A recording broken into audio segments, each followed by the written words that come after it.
하나님의 은혜와 평강이 여러분들과 함께하기를 원합니다.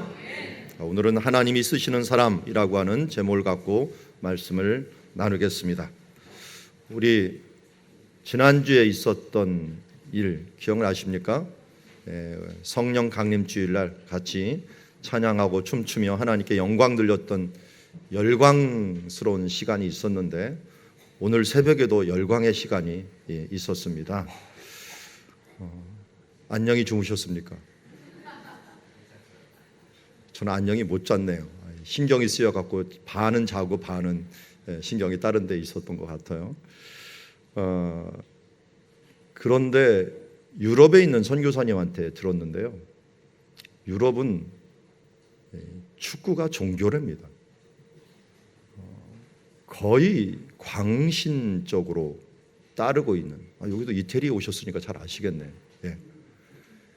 그리고 축구 시간하고 다 겹치는 시간이 예배 시간이라고. 그래서 사람들이 예배 시간 가는 게 아니라 축구 시간을 찾아갈 수 있도록 세태가 그렇게 진행하고 있다고 합니다. 영적으로 보면은 우리를 다른 쪽으로 자꾸만 신경 쓰게 하는 것들, 그리고 그게 스포츠가 됐던 다른 어떤 부분이 됐던 그런 부분들이 굉장히 많음을 보게 됩니다. 지난 학기에 두란노 바이블 칼리지를 하면서 같이 하면 이게 나눔의 시간이 꼭 있어요. 그래서 조별로 돌아가면서 나눔을 하는데, 제가 있었던 한 조에 한 분이 거기 대치동 근처에 사시는 분이더라고요. 그분이 자기 삶을 돌아보면서 회개를 하는데 구체적으로 자기 삶을 돌아보더라고요. 자기가 그동안 예수님을 믿는다고 하고 교회도 잘 다녔는데 주변 영향을 얼마나 자기가 많이 받았는지, 일타 강사라고 있다고 하더라고요. 일타 강사가 뭔지 아십니까? 혹시? 스타 강사를 더 올려갖고 하는 말이라고 하더라고요. 하여튼 일타 강사한테 들으려고 하면은 사전에 등록을 하려면은 미리 줄을 서 있어야 되는데, 자기도 그 일타 강사한테 들으려고 몇 번이나 자녀들을 위해서 7시간, 8시간을 새벽에 가서 줄 서갖고 접수를 했던 일이 있다고 합니다. 그런데 그 일타 강사의 강의가 주로 주일날 오전 10시에 주로 있다고 합니다. 그게 가장 인기 있는 강의라고 해요. 자기도 모르게 그것을 위해서 추구했는데 나중에 말씀을 배우다 보니까, 이거 정말 내가 잘못했구나, 아이들에게 정말 내가 못할 일을 했구나 하는 것들을 깨달으면서 성경 공부 시간에 스스로 회개하는 그런 시간들을 가진 것을 보았습니다. 그럼 우리도 나도 모르는 사이에 무엇에 열광하는가, 나는 무엇에 내 관심을 두고 있느냐가 우리의 삶을 지배하게 됩니다. 하나님께서 오늘 쓰시는 사람이 있는데, 경험론으로 유명한 베이컨이라는 철학자여 정치가가 지식을 이야기하면서 세 가지 지식을 추구하는 사람이 있다라고 얘기합니다. 그러면서 거미와 같은 지식, 그리고 개미와 같은 지식, 꿀벌과 같은 지식을 추구하는 사람이 있다라고 이야기합니다. 거미는 자기한테서 나온 형이상학적인 것을 가지고 자기 중심으로 생각하는 그런 사람들이 있고, 개미는 남들에게는 해를 끼치지 않지만 다른 것들로 여러 가지를 가져와 갖고 자기만을 위해서 쓰는 그런 지식을 가진 사람이 있고, 그런 이기적인 과학을 가진 사람이 있고, 또 꿀벌과 같은 사람들은 다른 곳에서 가져오기도 하지만 남들을 위해서도 유익한 그런 지식을 가꾸는 사람이 있다라고 하면서 말을 했습니다. 그런데 오늘 제가 말씀을 다 보고서 정리를 하는데 이 베이컨의 말이 딱 기억이 나는 거예요. 여기에 등장하는 세 사람이 있는데 그 세 종류의 사람이 딱 이와 맞는 사람이다 하는 것을 보면서, 오늘 성경에 언급되는 이 세 종류의 사람들을 보면서 나는 과연 이들과 구별되고 다른가, 혹시 우리가 반면 교사로 삼아야 될 것은 무엇이고 배워야 될 부분 무엇인가 하는 부분들을 말씀의 거울에 비춰서 우리의 삶을 돌아보는 그런 시간이 되기를 원합니다. 우리 말씀의 배경을 먼저 알아보죠. 사도 바울이 에베소에서 사역을 했습니다. 에베소 사역을 할 때 그냥 사역한 것이 아니라 이 에베소에는 전략적으로 이 부분들이 전략적으로 사역을 했죠. 원래는 복음이 어디서 시작됐습니까? 예루살렘에서부터 복음이 시작돼서 안디옥으로 옮겼고, 안디옥에서 갈라디아 쪽을 갔다가 선교한 뒤에 그 다음에 이 아시아에 있는 에베소로 전도하려고 했는데, 하나님께서는 그리스, 마게도냐와 아가야에 있는, 특별히 고린도에 있는 쪽에 복음을 집중하게 만드셨습니다.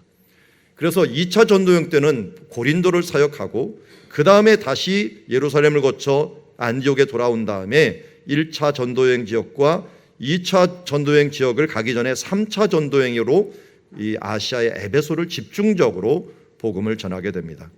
이곳에서 두란노 서원이라고 하는 곳에서 2년 동안 말씀을 전하였더니 이 에베소뿐만 아니라 주변에 있는 지역, 이 아시아라고 알려져 있는, 우리 성경에 보면은 계시록에 아시아 7교회가 있는데 이 아시아라고 알려진 그 주 전체에 복음이 전파되면서 강력한 부흥운동이 일어나게 되었습니다. 그 결과 어떻게 됐습니까? 유다에서 전파된 복음의 불기둥이 수리아로, 수리아에서 갈라디아로, 갈라디아에서 그리스, 마게도냐와 아가야로 이제는 아시아 쪽으로 오게 되었고요. 사도 바울은 이것이 끝난 다음에 오늘 19장 21절에 보니까 로마도 보아야 할 것이다 라고 말하면서 로마 쪽으로 복음을 전파하기를 원했습니다. 그리고 나중에 이 에베소가 끝난 다음에 고린도에 가갖고 신방을 하면서 고린도 후서를 쓰면서 로마서를, 고린도에서 로마서를 쓰면서 이렇게 얘기를 합니다. 내가 이 일을 마치고 이 열매를 그들에게 확증한 후에 너희에게 들렸다가 서바나도 갈 것이다 라고 하는 것을 보면 그의 비전이 하나님의 복음을 지속적으로 전파할 수 있도록 고리처럼, 릴레이처럼 그 복음을 전파하는 것이 그의 비전이었음을 우리가는 알 수 있습니다. 그러면서 에베소의 일을 이제 마무리를 하면서 가려고 합니다. 그런데 에베소에 광대한 복음의 문이 하나 열려 있었다라고 하는 말을 하는 것을 고린도전서에 쓰게 되는데, 그 광대한 문이 뭘까라는 것을 보니까 에베소의 아데미 신을 축하하고 이 아데미 신에게 축제를 드리는 5월달이 그 축제의 날이 있어요.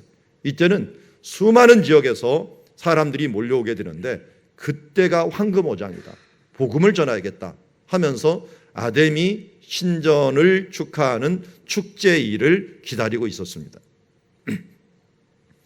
그런데 이 바울의 이 복음이 얼마나 강력하게 사람들에게 전파됐는지 많은 사람들이 회개하면서 우상을 사지도 않고 산 것도 부셔버리고 마술책도 태워버리고 하면서 정화운동, 거룩의 운동이 일어나자 이 신전과 우상을 만들어갖고, 이런 아데미 신상을 만들어갖고 파는 이 사람들에게 손해가 오게 되었습니다. 그래서 그는 어떻게 했습니까? 사람들을 같이 모아갖고 생업을 같이 하는 직공들을 함께 모읍니다. 그러면서 27절에 보니까 우리의 영업이 천하해질 뿐만 아니라 큰 여신 아데미의 신도도 무시를 당하게 되고 아시아 천하가 위하는 그의 위엄도 떨어질까 하노라. 실제로 아데미 신전은 제가 성지순례를 하면서 이곳저곳, 특별히 요르단도 가보고 시리아도 가보고 또 터키도 가보고 여러 지역들을 가봤지만 발굴을 하면 나오는 것들, 그것도 거대한 신전의 모습이 나오게 되는데 그게 대부분 아데미, 우리 세상 말로는 아르테미 신전이라고 그러죠. 아르테미스라고 하는 아폴로와 쌍둥이 여자인데요. 그 풍요의 신을 섬기는 장소들이 굉장히 많이 나오게 되는 것을 보게 됩니다. 제가 본 것만 해도 거라에서도 제일 큰 신전이 아데미 여신이었고요. 라오디가에 가서도 가장 큰 신전이 아데미 여신이었고, 사대에 가서도 가장 큰 신전이 아데미 여신전이었습니다. 그리고 에베소도 기둥 하나만 남았는데요. 그 기둥 길이가 약 20m가 됩니다. 여러분, 높이가 20m 되는 고대의 이 건물을 지을 정도니 얼마나 거대한 건물을, 폭만 하더라도 50m, 길이가 한 100m 되는 그런 건물을 지어놓고 이 당시에 7대 불가사의 중에 하나가 들어가는 건물을 세워놓은 아데미 신전 옆에서 사도 바울이 이 부흥운동을 일으키니 이것을 통해서 먹고 살고 있는 데메트리오 같은 사람들이 이 부분들에 대해서 폭동을 일으키기에 아마 충분한 여건이 되었을 것 같습니다. 그래서 이들은 사람들을 모아놓고 자기 생업과 자기의 영업에 문제가 되는 것을 보면서 분노에 가득 차서 외쳐 이르되 그다 에베소 사람의 아데미여 하면서 가는 길에 바울과 동역을 했던 마게도냐 사람 가이오와 아리스다고를 붙들어 갖고 일제 연극장으로 달려가게 됩니다. 지금 사도행전을 누가 적고 있죠? 저자가 누굽니까? 물론 하나님이긴 하지만 누가죠, 누가. 근데 누가를 쓸 때요, 빌레몬서를 쓸 때 옥중서신이라고 해서 사도 바울이 로마에서 빌레몬서를 쓸 때 뭐라고 쓰냐면 나와 함께 있는 누가와 아리스다고가 너에게 문안하느니라 라는 표현을 써요. 이때 보니까 누가는 없었던 것 같아요. 왜냐하면 우리라고 하는 표현을 안 써요. 자기가 있을 때는 분명히 우리라는 표현을 쓰는데요, 우리라는 표현을 안 쓰는데 이 상황을 너무 자세히 기록한 것은 아마 이 아리스다고한테 들었던 것 같아요. 로마에서 같이 머물면서 그때 일을 다 기억하고 그때 아마 사도행전을 로마에서 기록했을 가능성이 높은데 이 아리스다고가 얼마나 이때 무서웠고 힘들었겠습니까? 수만 명, 요 원형극장이 2만 6천 명이 들어가는 곳이에요. 근데 여기에서 사람들이 운지부려 갖고 막 소리를 지르면서 그를 위협하니 그 위협 아래서 눌려 있었던 아리스다고가 누가한테 사실은 이런 일도 있었어, 저런 일도 있었어 하면서 이야기를 하면서 들려줬던 이야기를 누가가 생생하게 지금 기록하고 있는 모습을 보게 됩니다. 이때 바울은 어떠했나요? 바울은 이렇게 끌려가는 모습을 속수무책으로 볼 수밖에 없었는데 안 되겠다, 내가 가봐야겠다는데 바울은 왜 안 잡혔을까요? 학자들에 의하면은 바울은 로마 시민권을 갖고 있었기 때문에 함부로 건드릴 대상은 아니었다. 그래서 헬라 시민권을 가지고 있던 마게도냐 사람 아리스다고와 이 가이오 같은 사람만 잡혀갔다라고 말하는 사람도 있습니다. 어쨌든 사도 바울이 자기도 이 자기 때문에 일어난 일 같으니까 달려들려고 했는데 그 옆에 있는 제자들이 말렸고 또 주변에 있었던 이 아시아의 관원들이 이 부분들을 말려서 서로 아끼는 관계 가운데 이 부분들을 멈춰서게 됩니다. 그러면서 그 뒤에 일어난 일들이 오늘 일어난 일인데, 오늘 본문 읽었던 32절부터 40절까지는 세 종류의 사람이 등장을 합니다. 첫 번째, 사람들이라고 하는 군중입니다. 이 군중은 누가 동원한 사람들이냐면 데메트리오라고 하는 직공이 동원한 사람들이 등장을 하고, 두 번째는 의외로 여기 중간에 유대인들이 등장을 합니다. 물론 이 유대인들은 사도 바울을 반대했던 유대인들입니다. 그리고 세 번째로 이름은 밝혀지지 않은 서기장이라고 하는 사람이 등장을 하는데, 이 사람들의 모습이 거미와 개미와 꿀벌과 같은 모습으로 등장을 하게 됩니다. 먼저 거미 같은 군중, 거미 같은 데메트리오와 함께했던 사람들이 성경에서 32절에 나오게 됩니다. 32절 우리 같이 한번 읽어볼까요? 시작.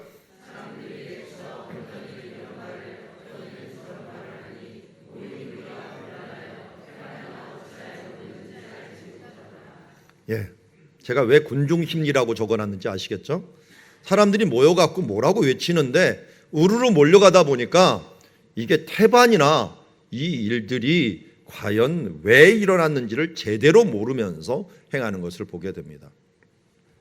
저도 젊은 시절에 이 정부에 대해서 데모를 많이 했던 사람 중에 하나였는데, 그때 데모를 하다가 가끔 옆에를 이렇게 쳐다보면은 이 사람들은 뭘 알고 하나 모르고 하나, 제가 그때 학술부장이라서 이유를 확실하게 알고 우리는 이러이러한 이유로 뭘 합니다라고 하면서 생각을 하면서 데모를 했는데, 다 보면 어떻게 다 보면은 이 군중 심리였고 와 끌려 나가고 막 하고 그러는 거 하는 거 보면은 정말 주동자들은 옆에 빠져 있고 열심히 사람들 1, 2학년들만 앞세워 갖고 하는 일들을 바라볼 때가 많이 있었습니다. 우리도 지금 세상들에서 군중 심리로 이끌어가는 것들이 얼마나 많은지 몰라요. 이런 이 인터넷상에서 있어서도 이 군중 심리로 인해 갖고 자기의 생각은 없고 그냥 사람들이 이끌어오니까 잘못된 일이 뭐가 발견이 되면 생각할 생각은 안 해보고 그 일이 왜 일어났는지 생각 안 하고 그냥 그 사람을 언론으로 뭘로 해갖고 그냥 마구 짓밟아 버리는 일들이 발생을 합니다. 그리고 나서 나중에 뚜껑을 열어보면 무슨 일이 벌어져요? 무죄 판결이 나 있는 일들이 허다하게 일어나게. 그러면 그 사람은 어떻게 될까요? 그 당시에 멋모르고 공격한 이 군중들에 의해서 짓밟히고 난 다음에 다시 못 일어나는 일들이, 허다하게 많은 일들이 이 세상의 여론 정치라고 할 수가 있어요. 그런 면에서 우리가 굉장히 조심해야 되는 부분들이 과연 그런가? 이것을 실수하지 않기 위해서는 말씀도 마찬가지고 교회에서도 신앙생활도 마찬가지입니다. 이것이 그런가 하여 베레아 교회가 사도 바울이 말씀을 전할 때 어떻게 했어요? 이것이 그런가 하여 그 말씀을 상고하면서 그 말씀을 자기의 것으로 만들어내야 됩니다. 오늘 이제 안내자들 예비 모임에서 노장로님 말씀을 하더라고요. 당신은 예습을 하고 왔노라. 말씀을 오늘도 한 20분 정도, 우리 교회 좋은 거는 이미 전해질 말씀이 있으니까 예습을 할 수도 있고 복습을 할 수 있으니까 좋습니다 라고 했더니 옆에 있는 윤 권사님이 그거 주보 한 번만 읽어봐도 예습이 확실히 됩니다 라고 이야기를 하더라고요. 근데 저는 많이 듣는 말 중에 하나가 설교가 좀 어렵습니다. 그리고 설교를 듣다가 조금만 딴 생각하면 뭔 내용인지를 모르겠습니다. 자꾸만 놓칩니다 라고 하는 이런 일들을 자주 듣곤 합니다. 여러분, 주보를 폼으로 준 게 아니고 거기에 다 내용이 나와 있으니까요. 한번 예배 시작하기 좀 훑어보시고 끝난 다음에 한번 정리해 보시고 또 가정에서 함께 좀 나눠보시면서 우리가 말씀을 무지하게 그냥 예배니까 주일이니까 이렇게 지나가지 마시고요. 우리도 여기 있는 군중처럼 지나가지 말고 말씀이 그런가 하여 우리가 묵상하면서 하나님의 뜻이 무엇인가를 우리가 좀 돌아볼 수 있는 시간이 되었으면 좋겠습니다. 호세아서 4장 6절에는 북이스라엘 사람들이 왜 망하는가 할 때 왜 망한다고 했습니까? 내 백성이 지식이 없으므로 망한다. 그러므로 그 지식이 없는 것을 해결할 수 있는 방법은 6장 3절, 호세아서 6장 3절에 어떻게 하라고요? 우리가 여호와를 알자. 어떻게 알자고요? 힘써 여호와를 알자. 저는 북이스라엘을 생각하면 짠합니다.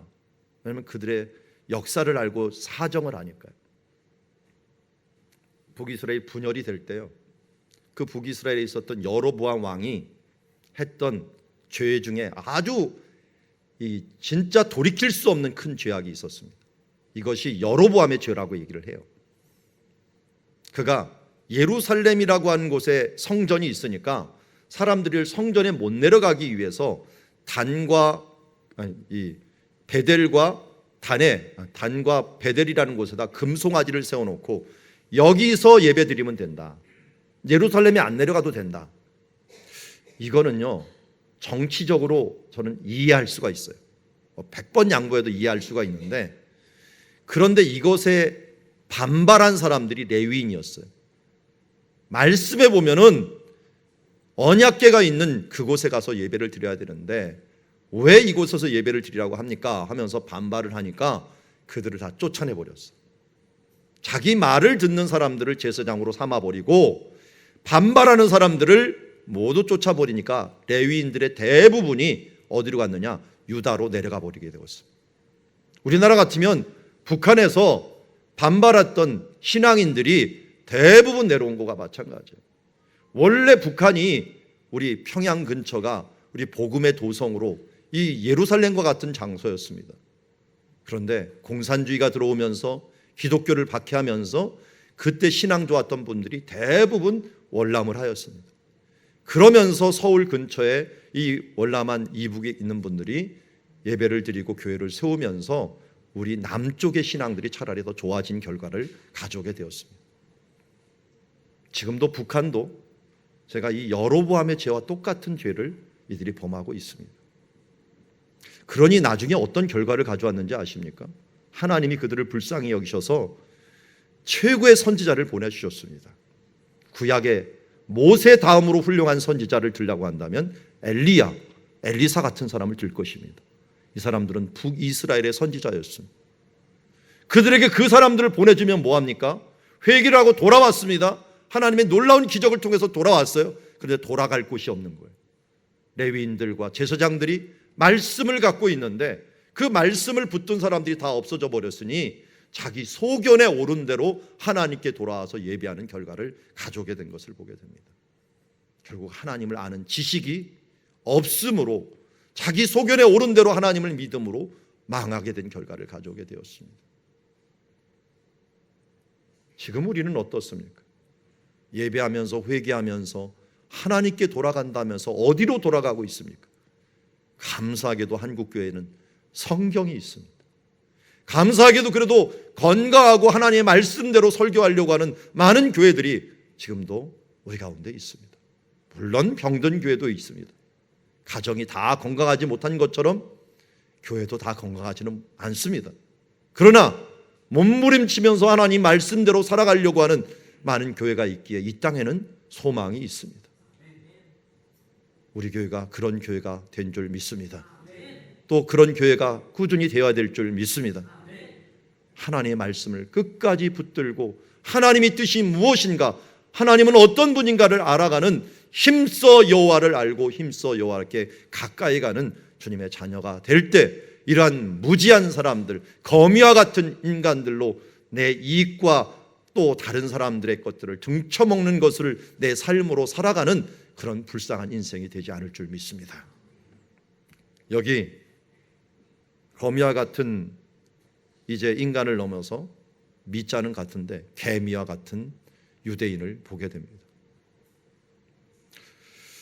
33절에 보니까 이 무리 한참 소동에 갑자기 유대인이 등장을 합니다. 근데 유대인이 33절에 이렇게 얘기합니다. 무리 가운데서 알렉산더를 권하여 앞으로 밀어내니 알렉산더가 손짓하여 백성에게 뭔가 변명하러 했다. 그런데 사람들이 다 한 소리로 그가 유대인 줄 알고, 어떻게 유대인 줄 알았을까요? 이름은 알렉산더인 거 보니까 분명히 헬라식 이름을 가졌는데 유대인인 걸 어떻게 알까요? 옛날에는 어디 사람인 거 아는 거 너무 간단했죠. 옛날에 일본 사람이 오면 어떻게 알았을까요? 일본 복장을 보고 알고, 또 청나라 사람이 오면 청나라 복장을 보고 알았어요. 유대인은 유대인의 복장이 있었죠. 제일 표신하는 게 뭐였다고요? 이거 씌우는 거 아니에요. 그들은 이거 안 썼어요. 옷술을 이렇게 치렁치렁 달고 다니는 걸 보면은 이게 유대인들이 긴 옷술을 보면서 유대인이구나 하는 걸 알았어요. 그러니까 사람들이 유대인인 줄 알고 다 한 소리로 외쳐 이르되 크다 에베소요, 에베소의 아데미여 하면서 이거를 2시간이나 외쳐대는 겁니다. 더 부작용이 났어요. 자, 그런데 한번 돌아가 봅시다. 왜 유대인이 갑자기 여기서 나설까요? 뭐 바울과 이 사람들을 방어하려고 하는 것은 아니겠죠? 근데 여기 보니까 성경에 변명한다라고 하는, 아리스다고가 이때 아마 보고서 누구한테 얘기해 줄 거예요. 그때 유대인이 와갖고 이 앞장서 갖고 자기가 뭘 얘기하려고 하는데 그 말을 옆에서 들어보니까 뭔가 변명하려고 했다. 무슨 변명일까요? 우리는 바울하고 다르다. 우리는 바울과 다른 사람들이다 라고 하는 것들을 자기네가 변명하면서 이 잘못하다가는 유대인까지 위험하게 되었으니 이 유대인의 위험에서 자기는 빠지려고, 이 위험에서 자기는 빠지려고 하는 변명을 하려고 하는 모습을 보게 됩니다. 아주 이기적인 변명이죠. 왜냐하면 유대교나 기독교나 또 우리 지금 지구상에서 3대 유일신 종교가 있어요. 어디죠? 유대교하고 기독교하고 또 어딜까요? 이슬람입니다. 이슬람. 이들은 하나님은 한 분이시라고 하는 부분들을 유일신교를 믿고 있는 사람들이에요. 그런데 유대인들도 이때 당연히 우상들, 이것들은 배격하는 사람들이었거든요. 그래서 이 문제에 있어서는 같은 의견을 가져야 돼요. 그런데 유대인들은 자기네가 이걸 빠지기 위해서 바울과 우리는 다르다라고 하면서 빠져나가려고 하는 모습을 보게 됩니다. 작년 이맘때 혹시 기억하십니까? 우리 교회가 끊임없이 많이 기도했던 기도 제목이 총신대학교를 위해서 많이 기도를 했습니다. 총신대학교의 비리 총장 때문에 학교가 너무 어지러워 갖고 이 문제가 해결되기를 위해서 기도했고, 저도 학생들이 수업 거부를 하기 직전에 학생들한테 이야기를 했습니다. 수업 거부, 그거는 당신들이 결정한 거니까 그렇게 하십시오. 그러나 제가 교수된 입장에서는 안 하고 다른 방법으로 하면 좋겠지만 본인들이 그거 외에는 다른 방법이 없다면 그렇게 하는데, 다만 하려면 제대로 하고 그리고 정의로운 편에 좀 서십시오. 그러면서 제가 학생들이 학기가 끝날 때까지 이걸 하다 보니까 뭘 해야 되냐면 다 F를 줘야 됐어요. 그런데 학교에서 편법을 쓰는 거예요. 편법을 써갖고 레포트나 그런 걸 대신해갖고 수업을 안 들어도 이것을 할 수 있도록 한번 대치를 해주자 했는데, 이거는 제가 보니까 정의롭지도 못할 뿐만 아니라 원래 학생들이 의도했던 부분들이 아니에요. 다 과락이 되는 한이 있더라도 이 부분들을 세상에 알리고 교육부에 알려갖고 어떻게든지 이 부분들을 해결해야 된다는 의지였는데, 학교에서는 이걸 어떻게든 한번 넘겨보자 하는 바람에 다 학생들한테 그렇게 했고, 학생들도 동의를 대부분이 하는 것을 보았어요. 저는 이거는 잘못됐다. 그래서 제가 학생들한테 설득을 했습니다. 여러분들이 하는 이 일들은 바른 길을 가려고 한다면 손해를 감수해야 되는데, 손해는 감수하지 않고 이렇게 편법을 쓰는 일은 잘못되었다. 저는 다 과락을 줄 수밖에 없습니다. 그래서 제 수업은 다 F를 다 줬습니다. 근데 일부 학생들은 막 전화를 해갖고 졸업을 해야 되는데, 졸업을 이걸 안 주면 졸업을 못 한다고 하면서 막 항의를 하는 학생들이 제법 많이 있었어요. 근데 제가 그랬죠. 정의로운 길에 서십시오. 저도 학생 때 비슷한 일이 있었는데, 지나고 나서 보니 정의로운 길에 서지 못했던 사람들이 얼마나 부끄럽게 사는지, 그거 조금 손해보고 힘들지만 내가 경험한 것은 얼마 있다가 다 또 드러나게 돼 있습니다. 그리고 해결 안 되는 일은 없더라. 졸업 안 시키는 일은 없더라. 아니라 그러니까 총회에서 발벗고 나서 갖고 그렇게 과락되는 학생들, 이런 사람들 도와줘 갖고 6개월 안에 다 해결이 됐어요. 목사 안수까지 다 받을 수 있도록, 그렇게 강도사고시까지 다 볼 수 있도록 해 주었는데, 그때 끝까지 나는 받아야 됩니다 하면서 막 애쓰면서 여기 있는 유대인처럼 했던 사람들, 제가 그런 사람들을 바라보면서 왜 저렇게 살까? 목회자로 설 사람들이 왜 저렇게 저런 곳에 설까 하는 좀 안타까움이 있었습니다. 여러분, 당장 앞에 있는 이익과 불편함을 참지 못해갖고 조금 있다가 있으면 한 1년만 참아도 분명히 그것이 드러날 일인데, 그걸 끝까지 정의로운 편에 서지 못하고 이곳저곳에 타협하며 살아가는 사람들, 안타깝게도 제가 잘 알았던 교수님들이 그때 타협하면서 비리 총장 옆에 섰던 사람들은 정말 안타깝게 다 파면이 돼버렸어요. 비리를 같이 행했다는 그 이유로 파면이 돼갖고 회복 못할 지위로 나간 모습을 보게 됩니다. 그 비리 총장은 지금 교도소에 가 있습니다. 여러분, 심판은 있습니다. 우리가 하나님 편에 끝까지 서 있지 않으면 부끄러움을 당하든지 심판을 받게 됩니다. 정의의 편에 서십시오. 하나님 편에 서십시오. 영원하신 편에 서십시오. 그것이 우리가 끝까지 부끄럽지 않을 뿐만 아니라 뒤돌아보면은 참 보람이 있다라고 하는 보람의 바구니를 받을 수 있는 그 길을 가는 길이, 또 그 길에 서는 자들이 정말 하늘에서 해같이 빛나는 일들이 있을 줄 믿습니다. 우리 사랑누리 가족들, 어떤 이들인지 타협하지 말고 굴복하지 말고 하나님의 나라와 그의 영광을 위하여 정의의 길에 서고 사랑의 길에 서고 하나님 나라의 뜻에 맞게 살아가는 주의 백성들이 되기를 주의 이름으로 축원합니다. 이제 세 번째, 서기관이라는 이름도 모르는 사람이 나옵니다. 그런데 이 사람이야말로 정말 꿀벌과 같은 사람이었습니다. 이 사람이 등장하더니 무리를 진정시킵니다.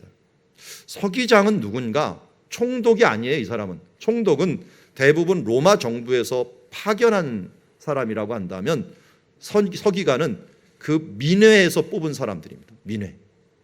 그러니까 민주적으로 뽑은 자기들의 대표예요. 존중받는 사람이겠죠. 본토인이고요.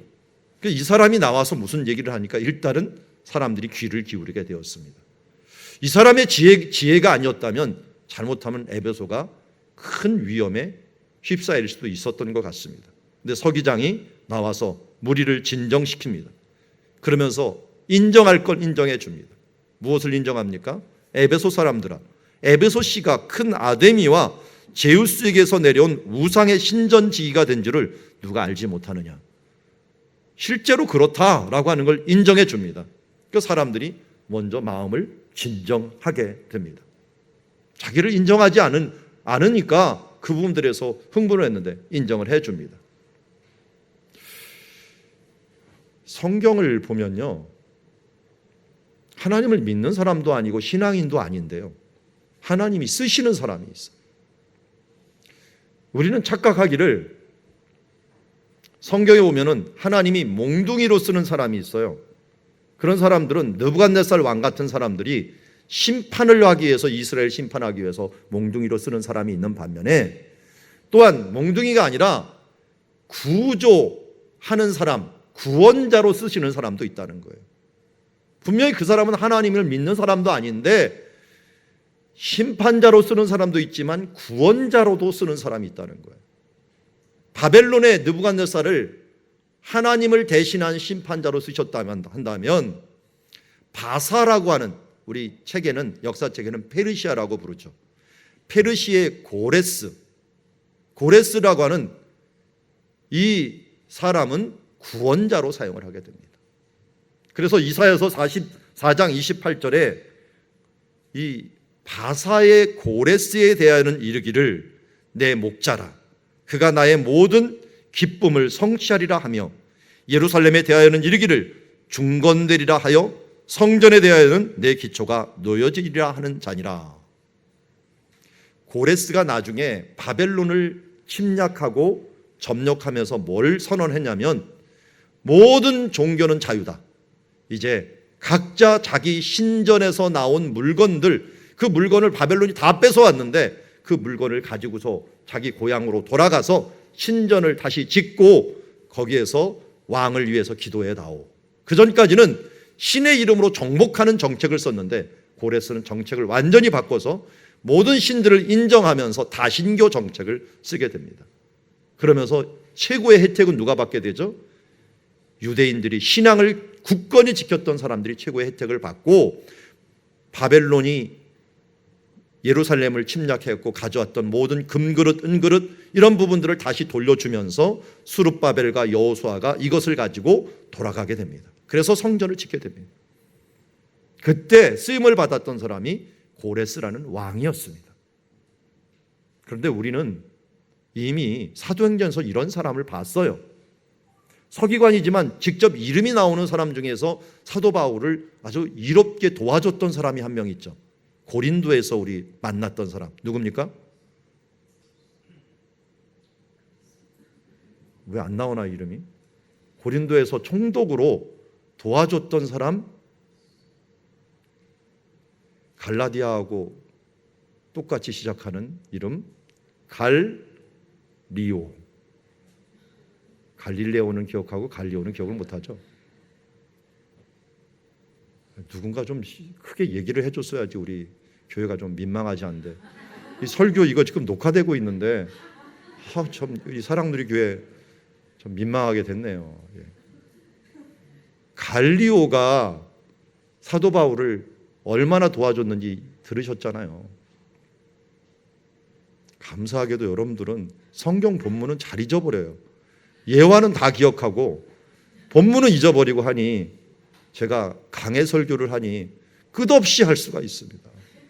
아니면 성경을 너무 잘 잊어버리니까 제가 항상 새롭죠, 여러분, 말씀을 들어도.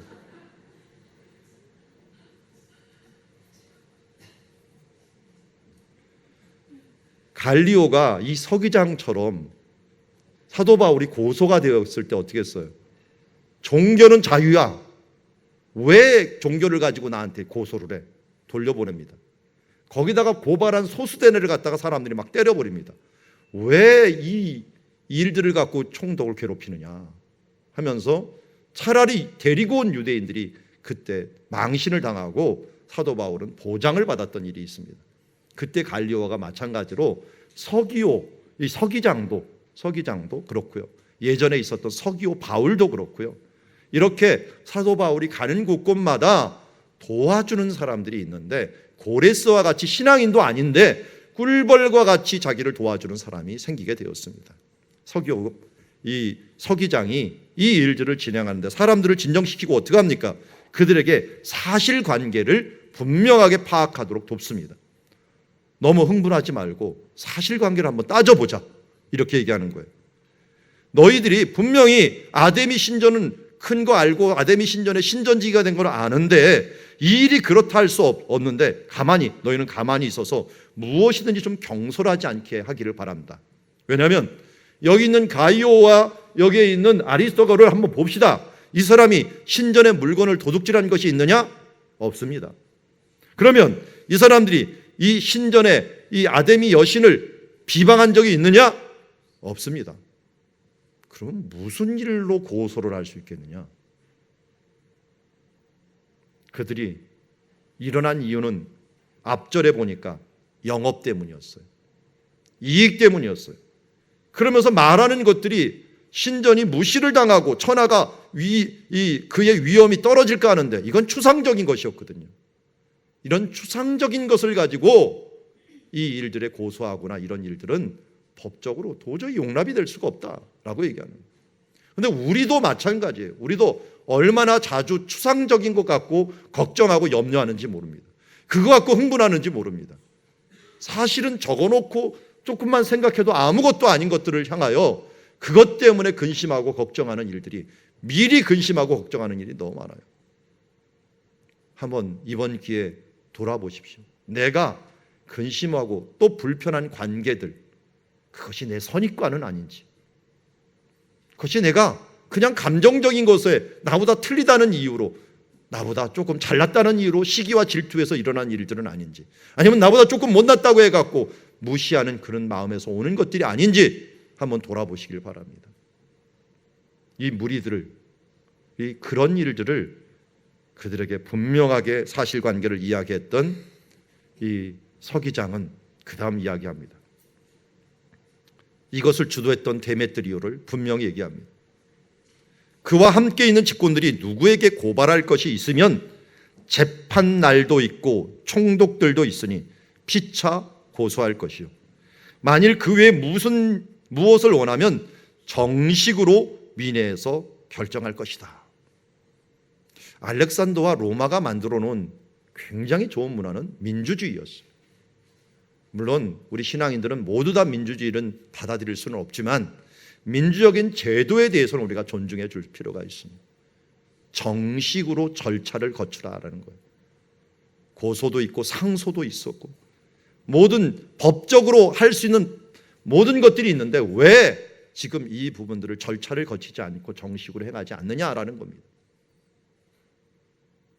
우리도 하나님 나라의 일을 할 때요, 그냥 믿음으로 그냥 하는 수들이 많이 있어요.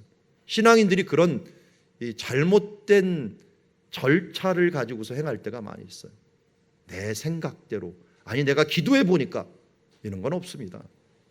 기도하면 하나님의 말씀 어디에 근거하여 라고 하는 말이 있어야 돼요.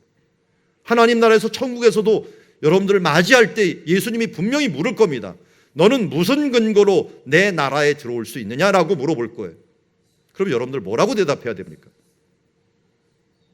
그냥 교회 나왔으니까. 그냥 교회 나오면 된다는 게 어딨냐? 그냥 있잖아요. 그냥 그거 뭐 예수님 나 모르세요? 내가 어떻게 알아 너를? 알기는 알지. 그렇다고 여기 들어와야 될 그런 것이 있느냐? 그러면 여러분들이 뭐라고 대답을 해야 됩니까? 여러분, 제가 치매 걸려도 절대 잊어버리지 말아야 될 몇 구절을 말씀을 드렸죠. 근데 거기 와서 제가 치매가 걸려갖고 다 잊어버렸는데 어떡하죠? 이렇게 하더라도 치매 걸려도 옛날에 아주 어렸을 때 것들은 기억한다고 합니다. 아주 중요한 것들은 기억한다고 합니다.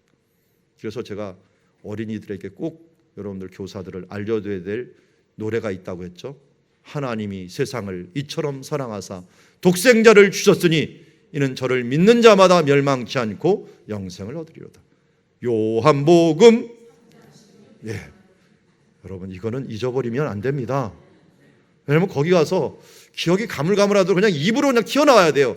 요한복음 3장 16절에 의거하여 내가 하나님이 세상을 이처럼 사랑하사 독생자를 주니 이는 저를 믿는 자마다 내가 믿었어요. 그러니 구원을 얻는다고 했으니 내가 구원을 얻을 자격이 있습니다 라고 말을 해야 돼요. 마찬가지로 어떤 근거가 있으니 우리가 해야 되는데요. 저도 좀 안타까운 것은 우리 신앙인들이 쓰는 글과 주장들을 볼 때 저도 옛날에 그랬는지 모르겠어요. 특별히 목회자들도 그런 경우들이 많이 있어요. 막 주장을 하는데 그 주장이 과연 어디에 근거해서 나온 건가? 학자와 학자가 아닌 사람들의 가장 큰 차이는 근거를 어디에 대느냐 하는 거더라고요. 우리가 하나님 나라 앞에 섰을 때 다른 근거를 가지고 그 근거 중에 가장 강력한 근거는 하나님의 말씀이고 진리의 말씀이라는 걸 잊지 마시기 바랍니다. 그래서 응답을 받을 때도 말씀으로 응답을 받고 무엇을 행할 때도 말씀에 배우고 확신한 것을 가지고 행동할 수 있는 그런 신앙이 되기를 원합니다. 마지막으로 이 서기장은 이제 경고를 합니다. 너희가 이렇게 절차를 행하지 않았으니 이 집회는 무슨 집회예요? 불법 집회가 됩니다. 그러면 법적으로 하자가 있기 때문에 지금 우리에게 자치권을 준 로마 정부가 개입을 하게 되면 우리는 어마어마한 위험에 처할 수가 있다. 갑자기 사람들이 겁을 먹은 거예요. 정식 절차도 안 됐죠. 근거도 없죠. 그러니까 겁을 갑자기 먹어갖고 스스로 흩어지게 만드는 이 서기장의 모습을 보게 됩니다.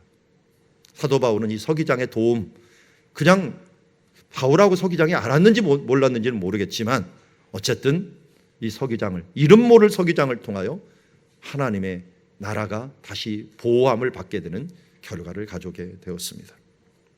오늘 말씀을 통하여 세 종류의 사람을 보았습니다. 데메트리오라고 하는 그 군중들과 같은 이 거미와 같은 사람들, 자기만을 위해서 살 뿐만 아니라 남의 것들, 자기에게 손해되는 모든 사람들을, 그 사람들을 가지고서 그것을 죽이는 사람들. 이번에 확정은 되지 않았지만 이번 주일날 가장 핫 이슈가 뭐였습니까?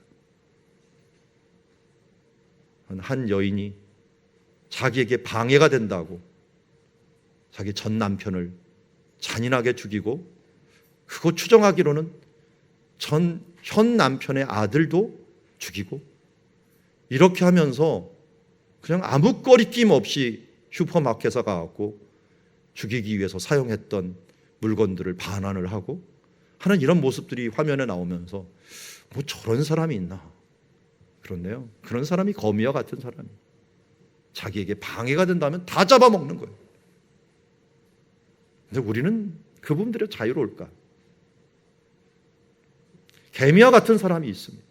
유대인과 같이 자기의 유익만을 위해서 살고, 건드리지 마라, 나는 스스로 일하고서 열심히 살아가는 사람이야, 나는 법 없이도 사는 사람이야, 혼자 잘 먹고 잘 살다가 죽어가는 사람들. 그러나 서기장과 같이 꿀벌과 같은 역할을 하는 사람들을 하나님은 원하십니다. 근데 이 말씀을 보면서요, 그럼 서기장은 믿지도 않는 사람인데 구원받았습니까? 라고 말한다면 확신이 없습니다. 하나님은 이런 사람들을 뛰어넘는 사람을 원하십니다. 그냥 꿀벌 정도가 아니라 영원한 꿀벌이 되는 사람들입니다. 아름다운 역할들을 하고 아름다운 또한 열매를 맺지만 정말 최선의 열매와 지속적인 하나님의 나라를 위해서 영원한 열매를 맺는 사람들, 영원한 유익을 주는 사람들이 되어야 됩니다. 잠시의 유익이 아니라 생명을 구원하고 그 사람들을 영원히 살리는 사람들을 그 유익을 준다면 이보다 더 큰 유익을 주는 사람이 없을 것입니다. 저는 그런 사람을 이렇게 정의합니다. 어떤 사람일까요? 성령 충만한 사람. 성령 충만한 사람들은 열매를 맺습니다. 어떤 열매를 맺을까요? 사랑, 희락, 화평, 오래 참음, 자비, 양선, 충성, 온유, 절제. 여러분, 이런 사람 옆에 있으면 어떻게 될까요? 희락이 있으니까 기쁘죠. 기쁘죠. 당연히 충성이 있으니까 섬김을 받죠. 이런 사람들, 이런 인격이 있는 사람들이 있을 때 사회가 정말 꿀벌처럼 서로에게 빛나는 삶이 됩니다. 성령 충만한 삶, 충만한 열매를 맺어가는, 이 땅에서 무엇을 남기려고 하고 보이는 것을 남기려고 하지 말고 이러한 성령의 열매를 남기어서 성령 충만함으로 나가길 원합니다. 성령 충만의 가장 중요한 도구는 말씀과 기도입니다. 오늘도 말씀과 기도로 하나님 앞에 거룩한 백성으로 서 나아가기를 주의 이름으로 축원합니다.